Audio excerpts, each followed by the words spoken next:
International Center of Art for Social Change. And that string of words, that kind of string and anagram that all of us are looking for, this system of networking, really binds us here in this room together. So I hope she'll talk a bit about that.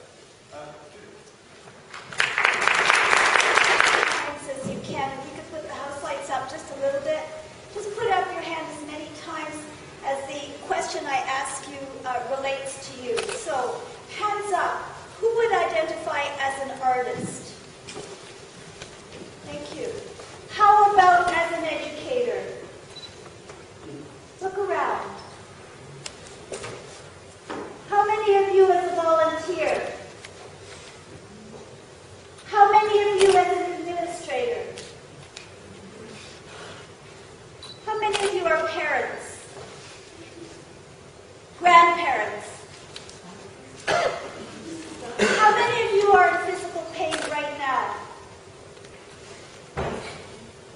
How many of you took public? Having done a lot of pre-work with partners, which is of course very, very important.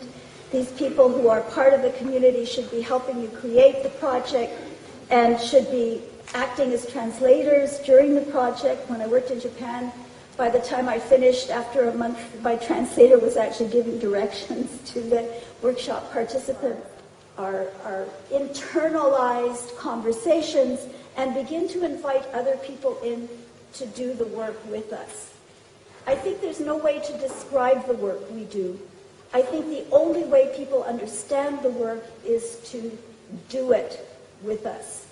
And so I just, in ending, am I about there? You've got about 5 minutes. Thank you. So, in not ending, I really encourage us to make the invitation. You know, when we're kids, we draw, we paint, we sing, we draw pictures, when we retire, if we're that lucky, we join a choir, we make pottery, we blah, blah, blah. What happens in the middle? Isn't making art part of what it is to be human? And so I don't find it a great leap. It's surprising once you get people in the room how quickly they understand, they have an embodied understanding of what it is to be a creative person. We have to go out and we have to find the guerrilla bureaucrats, the guerrilla doctors, the people who are change leaders in their own fields. There's a new openness, not only in Canada, but everywhere I go, to the notion that arts and creativity, right brain thinking are very necessary and that there's a hunger for that experience.